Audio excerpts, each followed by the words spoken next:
have a book about leprechauns for you today. This one is That's What Leprechauns Do by Eve Bunting, illustrated by Emily Arnold McCulley. That's what leprechauns do. To my friends and for Claire and Maya. The three leprechauns sat under the chestnut tree. Ari looked up at the cloud-filled sky. "It's a-comin'," he said, "and there's work to be done." Boo and Cole put on their red shoes and their caps and strapped their packs to their backs. "We're ready," Boo said. "But why is it always us that has to put the pot of gold at the end of the rainbow?"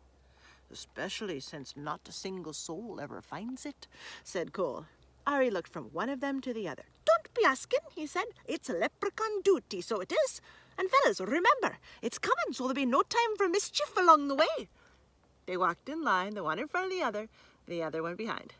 No mischief along the way. But when they got to the Ballybunion farm, they saw Mrs. Ballybunion's cow. She was standing in the field. Ari whipped out the little bottle of red paint he kept in his backpack for leprechaun business. He ran across to the cow, Pansy. "Stand still, me lovely," he told her, and he painted her hooves scarlet red. Pansy looked down. "Pretty," she said.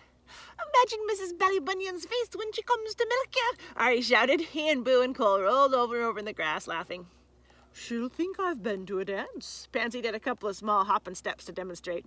The leprechauns clapped and whistled. "We'd be delighted to join you in a waltz or two," Ari exclaimed, "but we're in a desperate hurry." "I thought there was to be no mischief along the way," Boo reminded him. "Oh, sure, but I couldn't help myself. Mischief's what leprechauns do," Ari said, "along with our more important duties." He glanced up at the tatters of clouds in the sky. "And we'd better not delay. We're delayed enough already." But as they were passing old Jamie Bradley's house, they saw Jamie's gray woolen long john spread out to dry on his hawthorn hedge. The leprechauns looked at each other and grinned. Quick as a cat pounce, they ran across to the hedge and stood one on top of the other and the other on top of him. Ari reached up and tied the two long john legs together in a tight knot. They almost fell off each other, they laughed so hard. "It would be great all together to stay and watch old Jamie try and put his legs into those," Boo said, "but it'll waste a month of Sundays before they're dry, and we've no time to waste." They took a few minutes to somersault across Liam McGabe's garden. There was a yellow tennis ball in the middle of the road, and they rolled it along as they went. Miss Maud Murphy's hen, Bridie, clucked at them from behind her gate. "Bridie," Ari said, "would you do us a favour? Could we trundle this ball up to your nest, and could you sit on it for us? It'll be the great joke on Miss Maud Murphy when she comes out to gather your eggs." Bridie put her head to one side. "It's not going to be easy sitting on that, but if the three of you would be so good to me, you were so good scaring that fox away from my hen house last night, I'll do it." Cole stretched up and patted her wing. "Thank you, Bridie," he said. They squeezed themselves through the gate and tumbled the ball with them. Then they heaved it up into Bridie's nest. She gave a trial sit on it. "Buck, I'll be sore underneath myself for a week," she grumbled. "But the thought of Miss Maud Murphy's face when she sees I've laid a yellow ball will be worth it all." "Won't that beat all?" Cole gasped.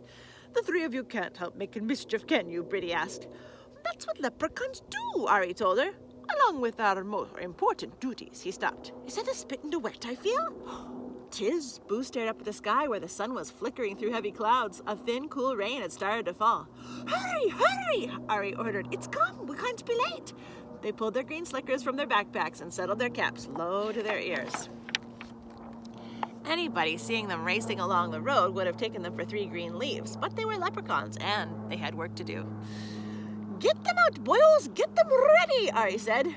They took their little spades from their backpacks. Then they stopped for a minute to look up at the rainbow, blue and green and yellow and pink, that was arched across half the sky. "There it is," Ari said with satisfaction. "Come on." They dashed across Paddywhacker's bog, found the place there where they kept the pot of gold buried for just such a rainbow occasion, and dug it up.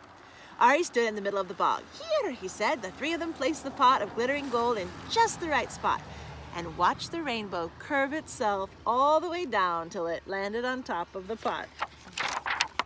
The leprechauns settled themselves to wait. They tootled some grass-stalk music, threw raindrops at each other, and ate the rose hips they'd brought for snacks. They waited a long time, but nobody came. Once again, nobody came. You'd think somebody would find it, Cole complained. Somebody will, someday, Ari said. Maybe we should put up a sign, Boo suggested. Pot of gold this way. No, Ari said, that's not how it's done. There's a bit of magic to the finding, and a bit of luck, and a bit of imagination, too. That gold's waiting for just the right person. The rain had stopped. The sun went behind a cloud. The rainbow shortened itself and then disappeared. No use waiting any longer. Cole took off his cap and wrung the wet out of it. If we hurry, we could be in time to see Miss Maud Murphy discover Bridie's big yellow egg, he said. Boo laughed. Wouldn't that be a great thing to see? All right then, Ari said. We'll put a rush on this. They buried the pot again in its usual place. Ari patted the smooth down bog dirt. Don't worry, Pot, he whispered. We'll be back to get you on the next rainbow day. Now we're off again to see what new mischief we can find for, besides our important duties. That's what leprechauns do.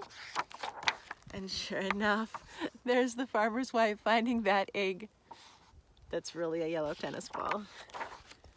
The end. That's what leprechauns do.